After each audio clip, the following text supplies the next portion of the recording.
முருகான்னு சொன்னா 3 ஜென்ம பாவம் நீங்கும்.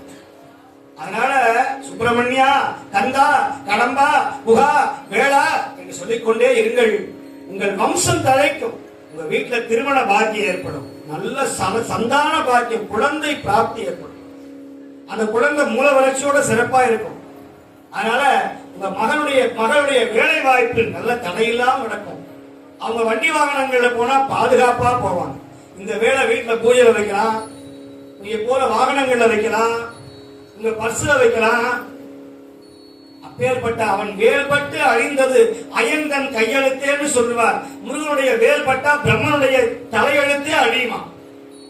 அப்பேற்பட்ட வேல், ஞானவேல், வீரவேல், விண்ணோரை சிறை மீட்ட எல்லாம் வல்ல சக்தி வேலை யாரெல்லாம் வழிபாடு செய்கிறார்களோ செவ்வாய் தோஷம் அகலும், திருமண தடை நீங்கும், செவ்வரளி மலரை சாற்றுவோம், சிகப்பு பழங்களை பெருமானுக்கு வழங்குவோம். செவ்வாழை, மாதுளம்பழம், ஆப்பிள் போன்ற அந்த சிகப்பு வடிவம் இருக்கிற அந்த பொருளை வழங்கி செவ்வாய்க்கு அதிபதியாக விளங்கக்கூடிய எல்லாம் வல்ல முருகனை, கந்தனை வழிபட்டு அருள் பிரசாதங்களை பெற்று வாழ்க்கையிலே எந்த பரிகாரமும் செய்ய வேண்டிய அவசியம் இல்லை.